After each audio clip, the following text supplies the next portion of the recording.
Welcome to my full review of OpenStreetMap, one of the most powerful open-source mapping platforms available today. Whether you're a casual traveler, a GPS enthusiast, or a developer looking for customizable geospatial data, OpenStreetMap, or OSM, has something unique to offer. Unlike mainstream platforms like Google Maps or Apple Maps, OpenStreetMap is entirely user-contributed. That means real people all around the world are constantly updating and refining the map. When you first land on the site, you're met with a clean, no-frills interface. It loads fast, even in low-bandwidth environments, and gives you instant access to detailed maps across the globe. You don't need to create an account just to browse, but signing up allows you to contribute, save edits, and access developer tools. For travelers especially, OSM excels in rural and underrepresented areas where other map providers often lack detail.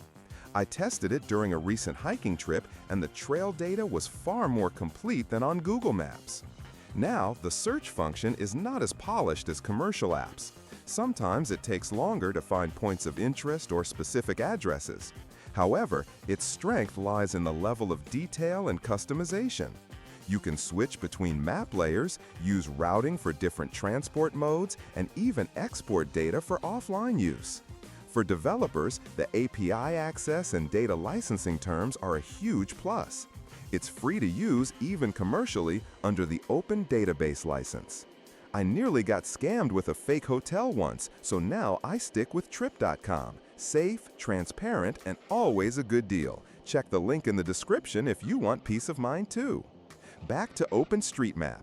If you're a developer, you'll appreciate the various map styles you can embed or modify. There's the standard map, a humanitarian map layer for crisis response, and cycling and transport layers that are perfect for planning non-car travel. Editing maps is straightforward with tools like ID Editor, and there's a strong community to support new users. But be warned, it's not ideal for real-time navigation unless you're using a third-party app that integrates OSM data, such as Osmand or Maps.me. Another downside is that while the maps are extremely detailed, they're only as accurate as the contributors make them. In some locations, you may find missing streets or outdated place names. But the beauty of OSM is that you can fix these issues yourself. That's the whole point. It's a map made by people for people. There's also a bit of a learning curve if you want to do more than just look up locations. For example, exporting map data, running queries via Overpass Turbo, or using JOSM, Java OpenStreet Mapping Editor, all require some basic tech understanding. However, the documentation is thorough and the user forums are active.